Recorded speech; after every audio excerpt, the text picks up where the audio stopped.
예, 우리 어렸을 때 옛날 그 국민학교 다니던 시절 그 추운 겨울날에 교실 풍경이 기억나실 겁니다.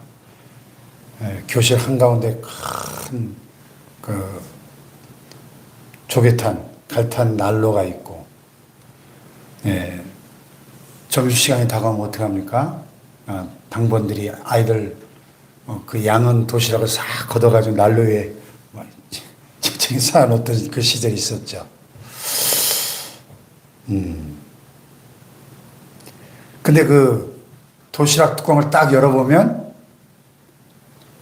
집안 형편이 기가 막히게 다 드러났죠. 예. 어떤 집 아이들은 하얀 쌀밥에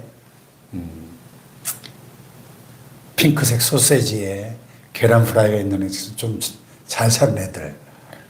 또 형편이 어려운 집 아이들은 새까만 보리밥에 무말랭이에 김치 깍두기, 찐고구마가 전부였죠. 참 계란 프라이 소세지 하나도 참 귀했던 시절이죠. 저도 이제 뭐 서울 그 달동네에서 자랐기 때문에 도시락 반찬이 맨날 김치 깍두기예요. 그래서 지금도 사실은 좀 김치 깍두기가 싫어요. 그때 하도 즐겨 먹어가지고. 네. 또 그때 이제 이렇게 그 뭐죠? 빵 급식을 좀 있는 집 아이들은 빵하고 우유를 급식을 돈 내고 사 먹었는데 뭐 저처럼 이렇게 가난한 집 애들은 급식 낼 돈이 어디 있어요. 그 육성회비라고 그랬죠. 한 달에 그때 뭐 450원인가 육성회비 내면 이렇게 그 황토색 묵대 도장 찍어주던. 예? 그런데 5학년 때가 그랬을 거예요. 5학년 때 그 육성회비를 한 번은 못 냈어요. 우리 집이 얼마나 어려운가. 그 450원 하는 육성회비를. 그러면 이제 육성이 못 낸 애들 다 불러다가 교장 선생님하고 면담을 해. 쫙 줄 서가지고. 빨리 내라고. 육성회비 내라고. 참. 그러던 시절이 있었습니다. 그죠? 근데 제가 6학년 때 이제 그 총각 선생님 새로 오셨는데 지금 생각하면 교대를 딱 졸업하고 첫 임지였던 거죠. 그러니까 뭐 얼마나 열정적으로 잘 가르쳤겠어요. 송묘용 선생님 이름도 특이해가지고 송묘용. 근데 그 선생님이 어느 날 그 겨울에 어디서 나셨는지 아직 그 짜장밥 만드는 소스를 어디서 누가 갖다 줬는지 그걸 데워가지고 도시락에 이렇게 제가 비벼 먹었는데 어찌나 맛있던지 제가 처음 먹어보는 짜장밥이 도시락에 이게 지금 50년 전 얘기인데 생생하게 기억이 나요. 밥을 같이 먹는다는 건 우리가 단순히 배를 채우는 게 아니고 마음을 나누고 생명을 나누고 하나가 된다는 깊은 의미가 있죠. 이 오늘 본문에 보면은 바울 사도가 고린도 교회를 향해서 아주 매섭게 꾸짖는 장면이 나와요. 왜? 이 먹는 문제 때문에 죄의 만찬과 관련된 문제 때문이었습니다. 그 당시 초대교회는 예배를 드릴 때 지금처럼 뭐 성찬식을 이렇게 떡과 포도주만 조금씩 맛보는 그런 성찬식을 한 것이 아니고 각자 집에서 음식을 싸워가지고 실컷 배불리 나눠 먹는 러브 피스트라고 그러죠. 애찬식을 했어요. 애찬식. 먼저 애찬식을 먼저 하고 실컷 먹고 그런 다음에 성만찬 예식을 또 따로 가졌습니다. 근데 여기서 아주 치명적인 문제가 발생하게 된 거죠. 그 시대의 문화적 배경을 좀 들여다볼 필요가 있는데 당시의 교회는 이렇게 번투다 건물이 없었기 때문에 주로 큰 집을 가진 부자 성도의 집에서 모였어요. 가정교회죠. 주 1세기 로마 시대의 부유한 부자들 집에는 트리클리니움이라는 방이 있었어요. 말하자면 식당방 한 10명 정도가 그 당시에는 식사를 이렇게 지금처럼 앉아서 의자에 앉아서 먹는 게 이렇게 비스듬히 누워서 식사하는 그런 관습이 있었죠. 그러니까 그 최후의 만찬 그림도 사실은 잘못된 거예요, 그게. 예수님 시대 유대인들은 전부 이렇게 비스듬히 한쪽에 몸을 이렇게 기대고 비스듬히 누워서 먹었어요. 왜 그런 식사 풍습이 있었는지 그게 또 소화가 잘 되나. 10명이 들어가는 방이 있었어요. 식당방이. 예. 그러니까 그 방에는 귀빈들만 들어가서 아주 최고급 식사를 할 수 있는 트리클리니움이라는 식당방이 있었고, 나머지 사람들은 바깥들에 아트리움이라는 바깥들에 머물러야만 했던 거죠. 교회 모임을 가질 때 시간이 자유로운 부자들이나 귀족들은 먼저 일찍 도착해가지고 그 가장 좋은 식당방에 들어가서 자기들이 싸온 그 기름진 음식과 포도주를 실컷 먹고 먼저 먹고 마시고, 여기 오늘 21절에 보면 심지어 어떤 사람들은 막 취할 정도로 포도주를 가져왔을 테니까.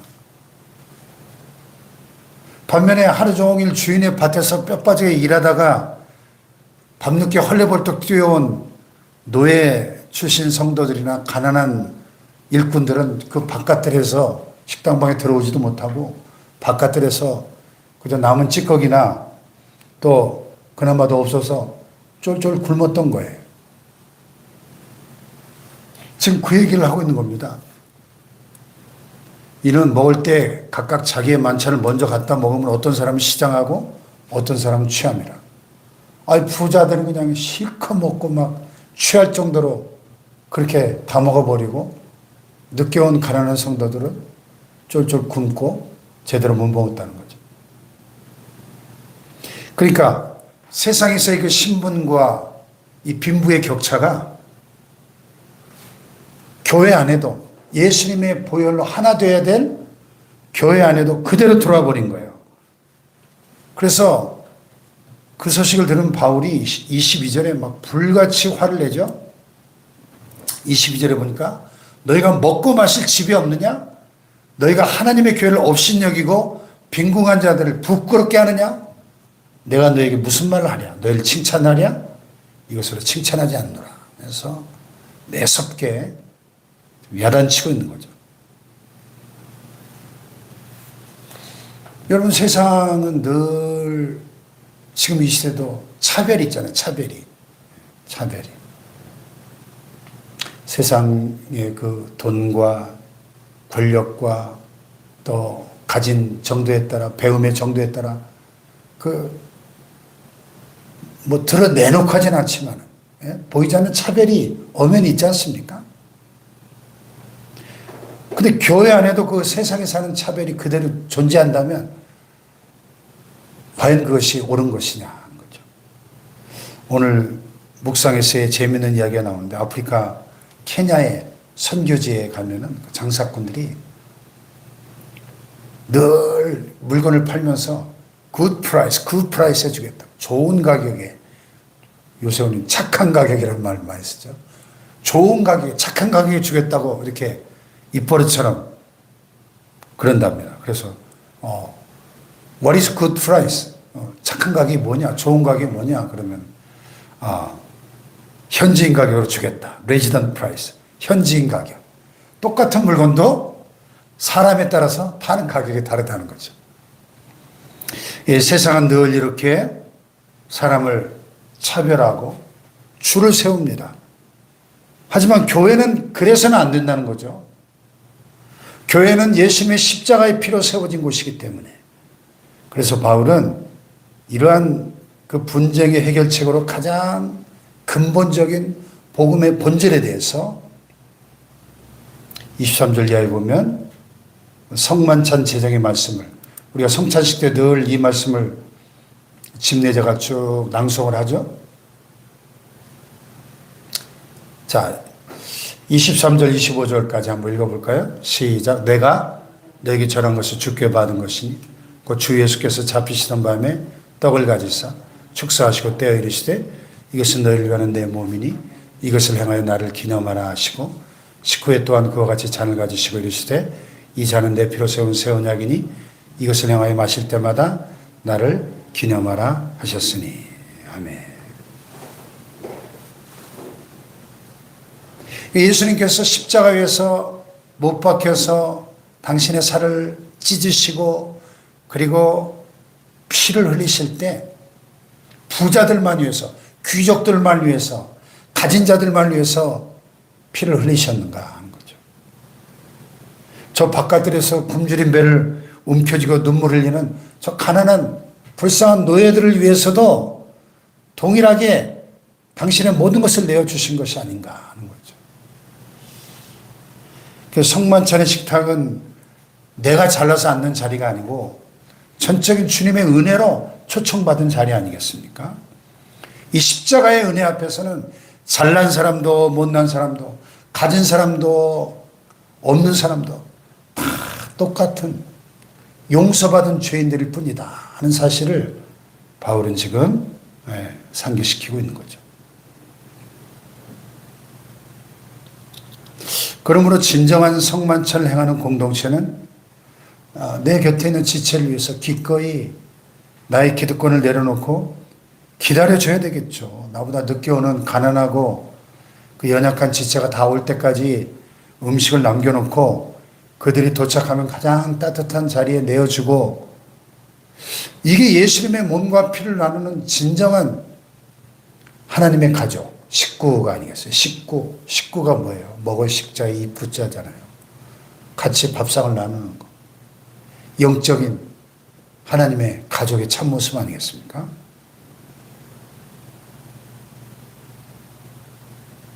저희 우리 교회도 매주 예배드리고 함께 식사하는 시간이 얼마나 좋아요. 그죠? 우리 작은 교회니까 늘 가족적인 분위기로 참 다들 음식 솜씨가 좋으셔가지고 우리 매주 식사 시간이 기다려지는데, 함께 식사를 한다는 것은 단순히 밥 먹는 행위에서 끝나는 것이 아니고 그 안에서 우리가 러브 피스트, 말 그대로 애찬이죠. 애찬, 사랑의 만찬, 예수 그리스도의 피로 한 몸됨을, 한 가족됨을 확인하는 시간인 것이죠. 그래서 여기 26절을 보세요. 26절 시작. 너희가 이 떡을 먹으며 이 잔을 마실 때마다 주의 죽으심을 그가 오실 때까지 전하는 것이니라. 아멘. 주의 죽으심을 오실 때까지 어떻게 전하죠? 뭘로 전하죠?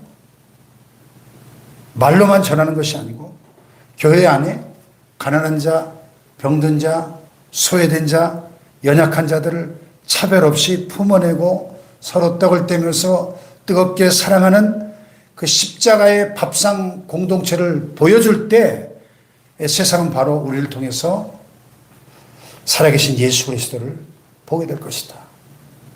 우리 아까 부른 찬송 가사 그대로 예수님이 그 최후의 만찬 석상에서 새 계명을 주셨잖아요. 새 계명을 너에게 주노니 서로 사랑하라. 서로 사랑하라. 내가 너희를 사랑한 것 같이 너희도 서로 사랑하라.